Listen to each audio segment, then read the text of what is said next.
ইনকিলাব মঞ্চের মুখপাত্র ওসমান হাদী গুলিবিদ্ধ, অবস্থা গুরুতর। নির্বাচন বানচাল করার শক্তি পৃথিবীতে নেই, মন্তব্য প্রেস সচিবের। ঢাকা 10 আসনের স্বতন্ত্র প্রার্থী হবেন সাবেক উপদেষ্টা আসিফ মাহমুদ। এবং ড্যামরায় সিটি কর্পোরেশনের ময়লার গাড়ি ধাক্কায় 2 বিশ্ববিদ্যালয় শিক্ষার্থী নিহত।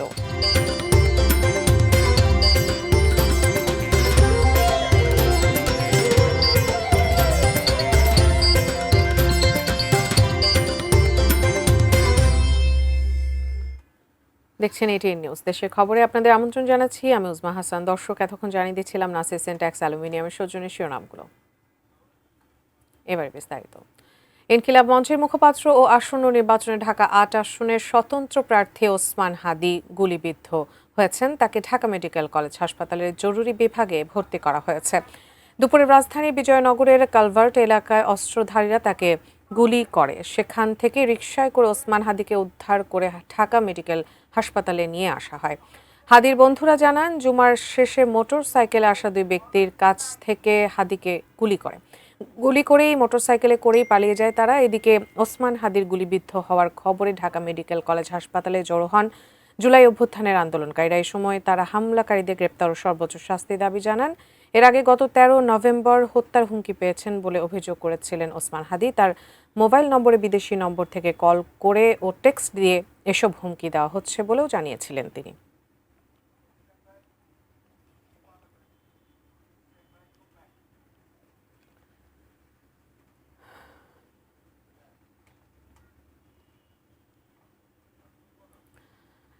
ইনকিলাব মঞ্চের মুখপাত্র ও ঢাকা 8 আসনের সম্ভাব্য স্বতন্ত্র প্রার্থী শরীফ ওসমান হাদীর উপর হামলাকারীদের দ্রুত আইনের আওতায় আনার নির্দেশ দিয়েছেন প্রধান উপদেষ্টা ডক্টর মোহাম্মদ ইউনূস। নির্বাচনকে বাধাগ্রস্ত করতে কোনো ধরনের সহিংসতা বরদাস্ত করা হবে না বলেও সতর্ক করেছেন তিনি। বিকেলে তার প্রেস উইং থেকে পাঠানো এক বিবৃতিতে জানানো হয়, দুর্বৃত্তদের গুলিতে হাদীর গুরুতর আহত হওয়ার ঘটনায় উদ্বিগ্ন প্রধান উপদেষ্টা। আহত ওসমান হাদীর সর্বোচ্চ চিকিৎসা নিশ্চিত করতে সংশ্লিষ্টদের প্রয়োজনীয় সব ব্যবস্থা নেওয়ার নির্দেশ দিয়েছেন এবং নিবিড়ভাবে তদারকি করতে স্বাস্থ্য মন্ত্রণালয়কে নির্দেশ দিয়েছেন। প্রধান উপদেষ্টা আইন শৃঙ্খলা রক্ষাকারী বাহিনীকে দ্রুত ও ব্যাপক তদন্ত চালিয়ে হামলায় জড়িতদের শনাক্ত করে আইনের আওতায় আনার কঠোর নির্দেশ দেন। নির্বাচনী পরিবেশে এমন সহিংস হামলা একেবারেই অগ্রহণযোগ্য এবং দেশের শান্তিপূর্ণ রাজনৈতিক অঙ্গনের জন্য এটি অত্যন্ত দুঃখজনক ঘটনা বলেও মন্তব্য করেছেন তিনি।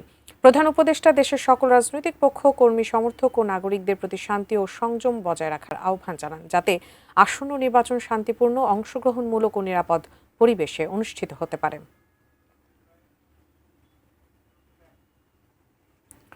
দর্শক, ঢাকা 8 আসনের স্বতন্ত্র প্রার্থী ও ইনকিলাব মঞ্চের মুখপাত্র ওসমান হাদী গুলিবিদ্ধ হয়েছেন। তাকে ঢাকা মেডিকেল কলেজ হাসপাতালে জরুরি বিভাগে নিয়ে যাওয়া হয়েছে। সেখানে আছেন সহকর্মী সম্রাট আনোয়ার। বিস্তারিত জানতে যোগ দিচ্ছেন তিনি।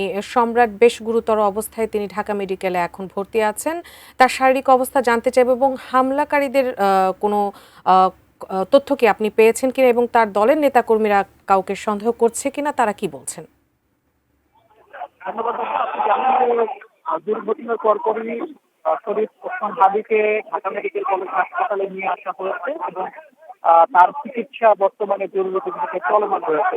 যদিও হাসপাতাল কর্তৃপক্ষ কিংবা চিকিৎসকরা আমাদেরকে স্পষ্ট করে কোনো কিছু জানাননি, তবে যতটুকু জানতে পেরেছি সহকর্মীদের কাছ থেকে যারা ভিতরে গিয়েছিলেন, যারা খোঁজ খবর রাখেন, তারা নাকি বলছেন যে এখন পর্যন্ত সংখ্যা কাটেনি ওসমান হাদীর, তার চলমান রয়েছে, তার জ্ঞানও এখন পর্যন্ত পেরেনি। তবে পক্ষদেরকে প্রতিক্রিয়া সেটাই এবং সবকিছু মিলে আসলে এইখানে ইতিমধ্যে বাইরের যে পরিমাণ মানুষ এখানে ভিড় করেছে, তার দলের কর্মীরা যারা উপস্থিত হয়েছেন তাদের ভিড় এবং অন্যান্য দলের নেতাকর্মীরাও ইতিমধ্যে আসতে শুরু করেছেন।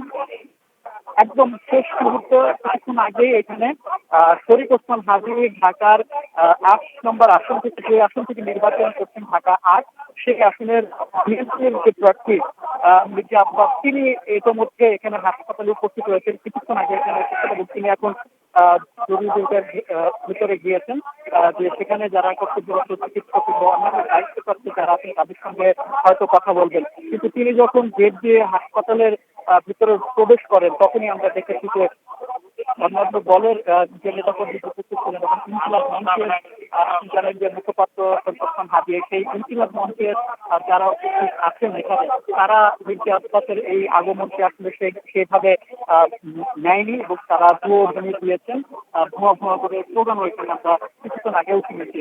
তারপরে আমরা দেখেছি যে যারা গণমাধ্যম কর্মীরা ছবি লিখে যখন দিয়েছিল তাদেরকেও সরিয়ে দেওয়া হয়েছে এবং আইন শৃঙ্খলা রক্ষাকারী বাহিনী পুলিশের পাশাপাশি এখানে কিন্তু ইতিমধ্যে সেনাবাহিনীর সদস্যরা এখানে উপস্থিত হয়েছে এবং তাদের সহায়তায় মূলত এই মির্জা আব্বাস বিএনপি নেতা তাকে ঢাকা মেডিকেল কলেজ হাসপাতালে যেতে করে ইমার্জেন্সি বিভাগটা আছে সেখানে নিয়ে যাওয়া হয় এবং তিনি এখন ভিতরে অবস্থান করছেন, হয়তো খোঁজ খবর নিচ্ছেন এবং বাইরে ইনকিলাব মঞ্চের অন্যান্য যারা নেতাকর্মী অর্থাৎ শরীফ ওসমান হাদির যারা সহযোগীরা ছিলেন তারা অবস্থান করছেন। তো তাদের সঙ্গে আমরা যেটি কথা বলেছি তারা বারবার বলছিলেন যে এই যে পরিস্থিতি নির্বাচনের যে ঘোষণা গতকাল দেওয়া হয়েছে, তফসিলকে ঘোষণা দেওয়া হয়েছে এবং সেখানে কিন্তু বারবার করে বলা হচ্ছিল যে এই যে একটা লেভেল প্লেইং ফিল্ড এখানে দিতে হবে এবং যারা এখানে নির্বাচনে অংশগ্রহণ করতে চান তারা যাতে এই লেভেল প্লেইং ফিল্ডটা পান এবং আইন শৃঙ্খলা রক্ষার বিষয়টাও কিন্তু বারবার করে উপস্থিত হয়েছে কিংবা বারবার করে তোলা হয়েছে বিভিন্ন সময়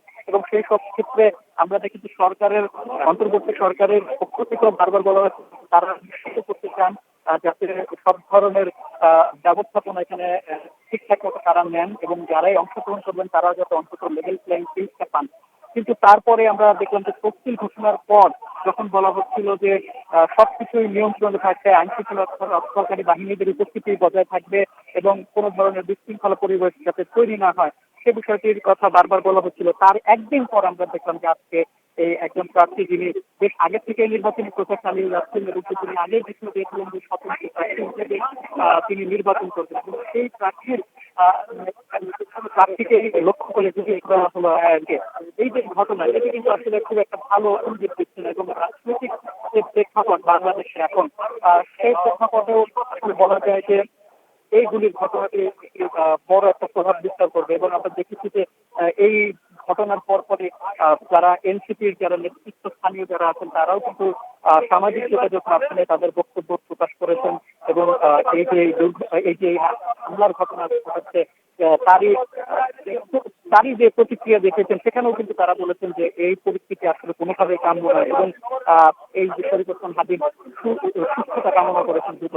তো আসলে সবকিছু মিলে আসলে যে প্রেক্ষাপট রাজনৈতিক যে অবস্থা সেই অবস্থা আসলে কোনোভাবেই এখন পর্যন্ত যদি বলি তাহলে হচ্ছে এখানকার যারা বাইরে অবস্থান করে আছেন তারা খুব ভালোভাবে নিচ্ছেন না এবং তারা বারবার বলছেন যে এটি আসলে কোনোভাবেই লেভেল প্লেইং ফিল্ডকে নির্দেশ করে না এবং এরই ফলশ্রুতিতে অন্তর্বর্তী সরকার প্রধানকে তারা বারবার বলছেন যে দায়িত্ব নিতে হবে আরো বেশি করে যাতে এই যে অবস্থান নির্বাচনের যে সময় অর্থাৎ আপনারা জানেন যে 12 ফেব্রুয়ারি নির্বাচনের তারিখ ঘোষণা করা হয়েছে, তার আগে যে পরিস্থিতি সেই পরিস্থিতিটা যাতে সব সর্বোচ্চভাবে নিয়ন্ত্রণে থাকে সরকারের এবং আইন শৃঙ্খলা বাহিনীর হাতে সেই বিষয়টিকে তারা উপস্থাপন করেছেন এবং বারবার দাবি করছেন যে এটাকে এখনই সামাল দিতে হবে, যদি সামাল দেওয়া না যায় তাহলে হয়তো বা নির্বাচনের সময় কিংবা নির্বাচনের আগের দিক দিয়ে যে দুর্ঘটনাগুলো আমরা বারবার করতে দেখেছি এর আগেও এটাতে তো সেই জিনিসগুলো হয়তো আরো বাড়বে। তো এই জায়গা থেকে আসলে আশঙ্কার কথা বলছেন এই নেতা কর্মীরা। তো সর্বাত্মক ভাবে যদি বলি যে এখন পর্যন্ত আসলে এখানকার যে চিকিৎসা হাদির যে চিকিৎসা সেটি চলমান রয়েছে এবং তার যখন জরুরি বিভাগের ভেতরে যখন তার চিকিৎসা চলছে বাইরে কিন্তু আমরা দেখছি যে তার নেতা কর্মীরা অর্থাৎ তার দলের সহযোগী যারা আছেন সহযোগ তারা অপেক্ষা করছেন এবং তারা বিভিন্নভাবে বিভিন্ন কথা বলছেন এবং এই যে হামলার ঘটনা এই হামলায় তারা দোষী কিংবা তারা জড়িত সেই থেকে তুলে আনার জন্য তদন্তের জোর দাবি জানাচ্ছেন। আরেকটি বিষয় জানিয়ে রেখেছি, আপনারা জানেন যে শরীফ ওসমান হাদি ঢাকা ৮ আসন থেকে স্বতন্ত্র প্রার্থী হিসেবে নির্বাচন করবেন ত্রয়োদশ জাতীয় সংসদ নির্বাচনে এবং সেই উপলক্ষে বিভিন্ন সময় রাজধানী এই যে তার এই ৮ আসনের যে বিভিন্ন জায়গায় তারা এক এক সময় এক এক দিন তারা প্রচার চালান তারই তারই পরিপ্রেক্ষিতে আমরা সম্রাট, আপনি আমাদের সাথে থাকুন, আমরা তার শারীরিক অবস্থার বারবার খবরাখবর নিতে থাকবো আপনার মাধ্যমে। তবে এবার আমরা আমাদের আরেকজন সহকর্মীর কাছে যেতে চাচ্ছি। বিজয়নগর বক্স কালভার্ট রোডের যে জায়গাটিতে শরীফ ওসমান হাদিকে গুলি করা হয়েছে, সেখানে আছেন সহকর্মী আবুল কালাম আজাদ। বিস্তারিত জানতে সরাসরি যুক্ত হচ্ছে তার সঙ্গে। আজাদ, আপনি যেই জায়গাটিতে আছেন ঠিক দুপুর 2টার আশেপাশে ওসমান হাদিকে সেখানে গুলিবিদ্ধ করা হয়েছে। প্রত্যক্ষদর্শীদের সাথে নিশ্চয়ই আপনার কথোপকথন হয়েছে, সেখান থেকে আপনি কোনো তথ্য পেয়েছেন কিনা?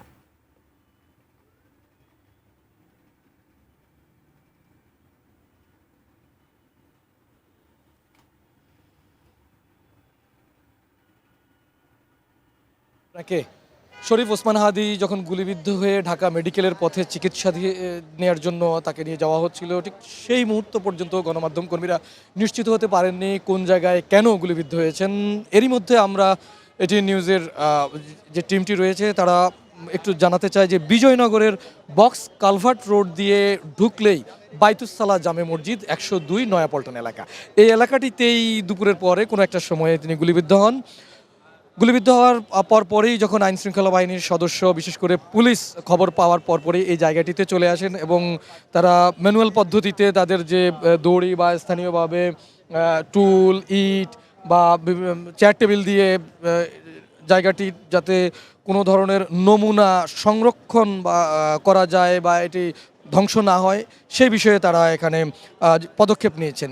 ঠিক কিছুক্ষণ আগেই ক্রাইম সিন ইউনিট তারা এখানে এসছে এবং তাদের এই কাজটি যেখান থেকে গুলিবিদ্ধ হওয়ার জায়গাটিতে এসে কাজ শুরু করেছেন। মাত্র 4 থেকে 5 মিনিট হলো এখানে তারা তাদের যে বৈজ্ঞানিক প্রক্রিয়া রয়েছে সেই প্রক্রিয়ার ভিতর দিয়ে এই ক্রাইম সিন ইউনিটটি কাজ শুরু করেছেন। বাইতুসালাহ মসজিদের একদম সামনেই সড়কের উপরে এই জায়গাটিতে বলা যায় এখানে আবেদ হোল্ডিংস লিমিটেড, পাশে একটি বহুতল ভবন রয়েছে, মনির টাওয়ার, এছাড়াও আরও কয়েকটি টাওয়ার রয়েছে। বলা যায় যে জুমার নামাজের পরে কোনো একটা সময়ে এই জায়গাটিতেই গুলিবিদ্ধ হওয়ার ঘটনা ঘটে। এরই মধ্যে আপনি জেনেছেন যে মোটর সাইকেলে করে এরকমটি বলা হচ্ছে যে তাকে গুলি করে পালিয়ে যায়। তার সিসি ক্যামেরার ফুটেজও এরই মধ্যে আশপাশ থেকে সংগ্রহ করার চেষ্টা করা হয়েছে বা কিছু কিছু ফুটেজ সংগ্রহ করা হয়েছে। আইন শৃঙ্খলা বাহিনীর মধ্যে এই ক্রাইম সিন ইউনিট, পুলিশ ছাড়াও র্যাপিড অ্যাকশন ব্যাটালিয়নের সদস্যরাও এসেছে এই জায়গাটিতে এসেছেন। ঢাকা মেট্রোপলিটন পুলিশের অতিরিক্ত police commissioner ANM Nazrul Islam, যিনি ক্রাইম অ্যান্ড অপারেশনস বিভাগের দায়িত্বে আছেন। এছাড়া ডিএমপির মতিঝিল জোনের মোহাম্মদ হারুন, যিনি ডিসি হিসেবে দায়িত্ব পালন করছেন, তিনিও এই জায়গাটিতে এসেছেন। তো আপনাকে আইন শৃঙ্খলা বাহিনীর আরও কিছু ভূমিকা নিয়ে কথা বলবো এটি একটা বিজ্ঞাপন বিরতি নেওয়ার পরপরই। এই ছিল আমার কাছে সবশেষ খবর। আপনাকে অসংখ্য ধন্যবাদ। দর্শক, আমরা এতক্ষণ আমাদের সহকর্মীর মাধ্যমে ঢাকা ৮ আসনের স্বতন্ত্র প্রার্থী এবং ইনকিলাব মঞ্চের মুখপাত্র ওসমান হাদির গুলিবিদ্ধ হওয়ার খবরাখবর এবং তার শারীরিক অবস্থা জানবার চেষ্টা করছিলাম। দেশের খবর এই মুহূর্তে নিয়ে নিচ্ছে একটি বিরতি, আমাদের সঙ্গেই থাকুন।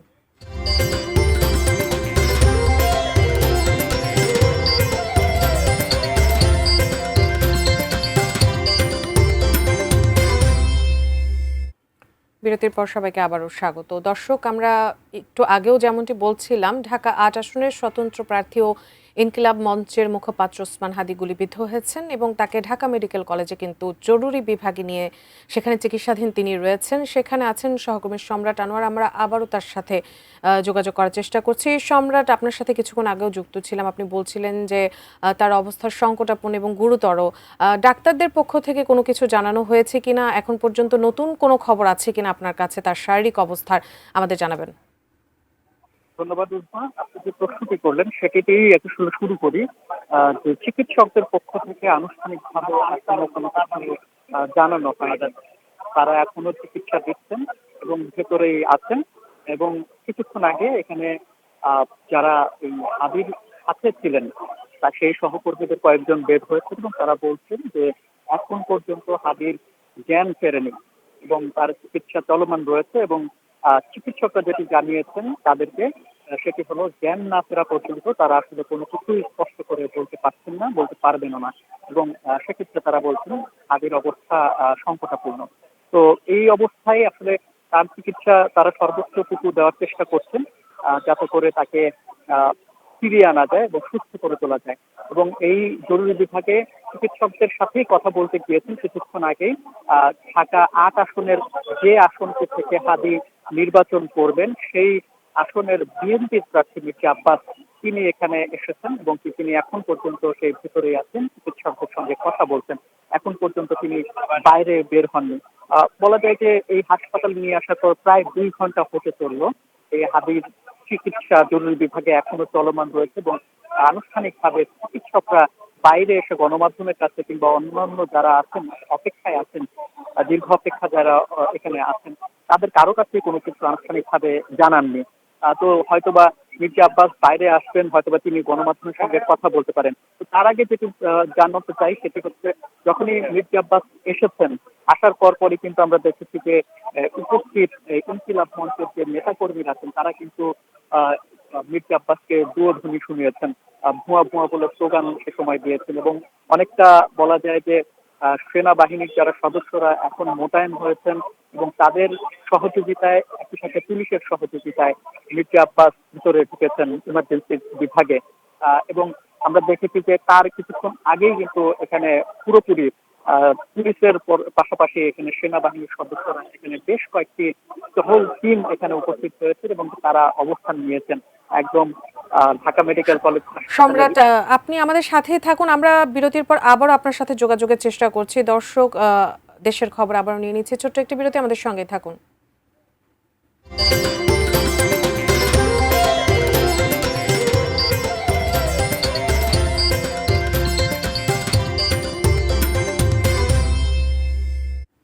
বিরতির পর সবাইকে আবারও স্বাগত। দর্শক, বিজয়নগর বক্স কালভার্ট রোডের যে জায়গাটিতে শরীফ ওসমান হাদিকে গুলি করা হয়েছে সেখানে আছেন সহকর্মী আবুল কালাম আজাদ। বিস্তারিত জানতে আমরা আবারও তার সাথে সরাসরি যুক্ত হচ্ছি। আবুল কালাম আজাদ, যেহেতু নির্বাচনী তফসিল ঘোষণার পরপরই এমন একটি ঘটনা, আপনি এর আগের লাইভে আমাদেরকে দেখাচ্ছিলেন যে আইন শৃঙ্খলা বাহিনী সেখানে আছেন তৎপর, তাদের অবস্থান নিয়ে তারা কি বলছেন এই ঘটনার পর একটু জানাবেন। সিআইডির ক্রাইম সিন ইউনিট এখন থেকে প্রায় ২৫ মিনিট আগে এসে জায়গাটিকে কর্ডন করে ফেলেছেন, যে জায়গাটিতে একবার রক্ত ছড়িয়ে ছিটিয়ে আছে শরীফ ওসমান হাদিকে যেখানে গুলি করা হয়েছে বাইতুসালাহ জামে মসজিদ বক্স কালভার্ট রোডের এই জায়গাটিতে। তারা যে কাজগুলো করেছেন, আমরা একটু ক্রাইম সিন ইউনিটের সাথে কথা বলেছিলাম, তারা বলেছেন যে ৩টি স্পট থেকে রক্তের নমুনা সংগ্রহ করেছেন, যেটাকে সোয়াব বলে থাকেন। এছাড়া কোন দিক থেকে আসলে গুলিটি করা হয়েছে সেটি জানার চেষ্টা করেছেন স্থানীয় বাসিন্দাদের কাছ থেকে। সেই সঙ্গে আরেকটি বিষয় তারা করছেন, এই মুহূর্তে তাদের যে আলামত বা নমুনা সংগ্রহের প্রক্রিয়া, সেই জায়গায় তারা আশেপাশে যে গুলি করার পরবর্তীতে এর অন্য কোনো নমুনা গুলির সেটি আশেপাশে কোথাও খোসা বা এই জাতীয় অন্য কোনো কিছু পড়ে আছে কিনা সেটি খোঁজার চেষ্টা করছেন। এখনকার মতো এই ছিল আমার কাছে সবশেষ খবর। আপনাদেরকে আগেও জানিয়েছিলাম যে আইন শৃঙ্খলা বাহিনী, বিশেষ করে ঢাকা মেট্রোপলিটন পুলিশের মতিঝিল জোন এবং জয়েন্ট অতিরিক্ত উপপুলিশ কমিশনার ক্রাইমস অ্যান্ড অফসের ভূমিকা কি সেটি নিয়ে কিছুক্ষণ পরেই আপনাদের সঙ্গে আবারও যুক্ত হবার চেষ্টা করব। জি, অবশ্যই আজাদ, আপনি থাকবেন সেখানে এবং আমরা পরবর্তীতে আবারও আপনার সাথে যোগাযোগের চেষ্টা করব। দর্শক, দেশের খবরে এ পর্যন্ত। এতক্ষণ আমাদের সাথে থাকার জন্য ধন্যবাদ সবাইকে।